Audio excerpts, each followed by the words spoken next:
Being in Woodland is magical. It's peaceful. You can just hear the river, the birds. It's just so calming. All your other thoughts just drift away. I just think they're a fantastic place to be. You walk around the woodland, 9 times out of 10 you're left feeling better from having been in there. The reason I love trees is because I feel very relaxed being in a treed environment. I've got memories going back from being so high, playing near certain trees. I love the fact that I can maintain something that I have a personal history with.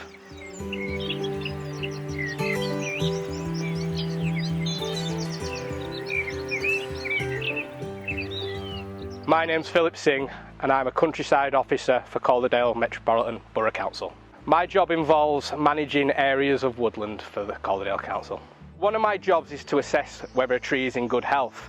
When looking at a tree, especially at this time of year, we want to see a lovely, big, thick, full crown. The crown being the main body of the tree where we find the leaves. If, for example, the tree is looking a bit sparse, lots of holes through it, that's an immediate sign that a tree might be in bad health. We tend to find that, especially in Calderdale, around the Industrial Revolution, a lot of beech trees were planted, and the majority of the beech trees planted around that time are coming to the end of their natural life cycle now, so we're finding that they tend to be the trees we're having to remove at the moment. When removing a tree, the first thing we're thinking about is public access.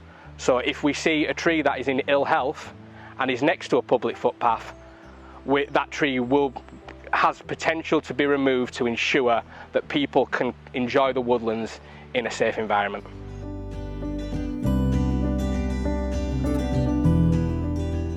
I'm Rosie Holdsworth and I'm part of the countryside team at the National Trust. So within Calderdale, we've been working really hard to create new habitat for nature by doing some managed woodland work, including some felling and creation of brash piles and clearings within the forest. So this is a brash pile which is created as part of woodland management, and they create instant amazing habitat for all sorts of woodland wildlife. Things like hedgehogs love piles of sticks, but right down to tiny invertebrates that are the building blocks of a woodland ecosystem. They provide instant homes for lots of different birds, so tit species, wrens, things like that will instantly move into these areas. Another part of woodland management that's been happening in Calderdale is what we call beech monolithing. So that's working on some of the big veteran beech trees that are towards the end of their lives, and we're just helping them on their way. And by doing that, what we create is what's called standing deadwood, which is an amazing habitat for a whole load of species. So within a natural forest, up to sort of 30% of that woodland would be standing deadwood, and it's just that in recent years our management has been, as humans, to kind of tidy things away, and that's not very natural. So creating and leaving this standing deadwood is creating a fantastic variety of habitat and therefore increasing biodiversity through the woodland. So we know that in Calderdale we've got actually a really small percentage of our land is covered in woodland, and of that, an even tinier percentage is ancient woodland. What we've actually got is a lot of what we call plantation on ancient woodlands. So in lots of areas of Calderdale where we're starting to thin out some of those previously planted plantations of beech and other less natural species, we're replacing those with more of the species that we would naturally find here in quite high elevations. So species like birch, oak, rowan, which really thrive on our soils and our difficult climate here, and they create a much nicer mix of habitat for a whole variety of species, rather than just creating that big closed canopy woodland that's not great from a biodiversity perspective.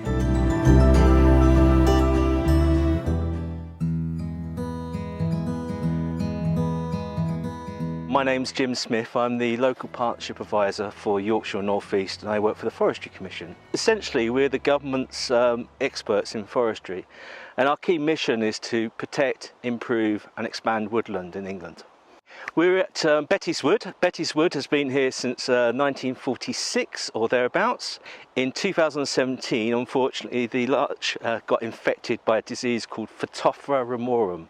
So in this site, as we can see behind us, they had to do what is known as a clear fell, and basically removing all the larch from the site. The reason we have to do preemptive felling is to contain the disease and to stop the spread. So when we're going into a wood, we need to think about biosecurity measures. If you're a contractor, you need to be cleaning your kit between sites. And also, if you're a landowner and you're going between different woodland sites, you need to clean your boots as well.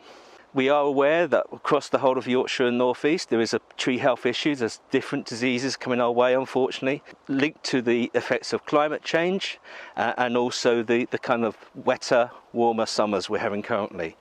I think we should be aware of it and start thinking about the resilience of our woodlands. How do we manage our woodlands and how are we future-proofing our woodlands? One of the things we can do, we can look at a diverse range of species.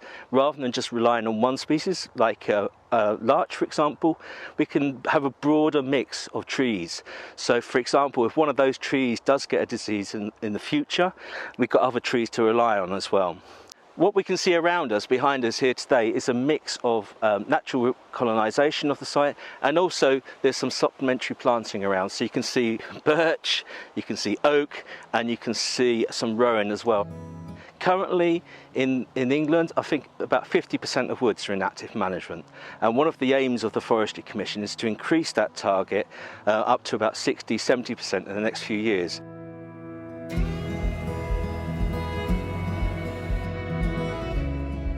I'm Katie Kimber. I'm from Slow the Flow, a natural flood management charity. We predominantly build leaky dams to slow the flow of water through the woodland. All the materials for the leaky dams are from the woodland here, so anything that is felled and any brash that's down on the floor, we use all that for our leaky dams. They're creating a pool behind them. They're slowing the flow of water. They're not allowing it to free flow down through the woodland. So by doing that, it reduces the peak. It really flattens out that curve, so we don't get these big surges. Everything is slowed down.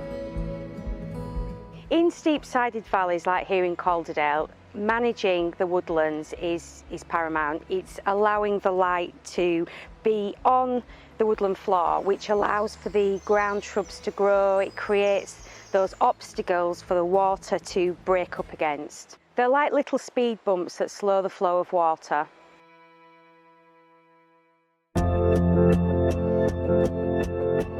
My name's Doug Edmondson. I'm the Woodland Trust Outreach Advisor, and my main role is planting trees across the north.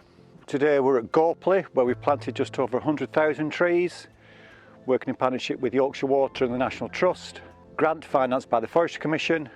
Coming back year on year, I mean, we only planted these a couple of years ago now, and you can see some of the growth coming through already. Trees are doing really well.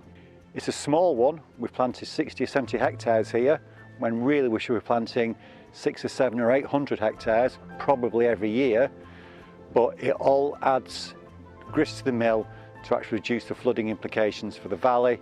It increases the biodiversity and the ecology of the valley, and also acts as an excellent carbon sink. The ambition in Calderdale particularly are significant.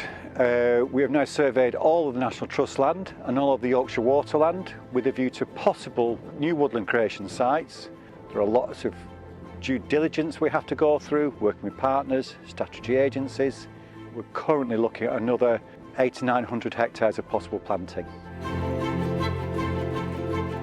I've never really wanted to do anything else in my life apart from plant trees. I was up in the lakes when I was about 6 and I thought, oh, trees, they're good. I like them. And what we're really trying to do here is use woodlands and new woodlands in these quite degraded landscapes as a catalyst for change. It introduces other benefits. We've not just done woodlands here, we've done natural flood management, we've done moorland restoration, we've engaged with the community, we've got volunteers in here. It's a real multiple benefit rather than it just being whole landscapes are managed for just one or maybe two things. So I think the multiple benefit and the benefit to the local community is what is my main driving force, because without the people, you ain't got anything.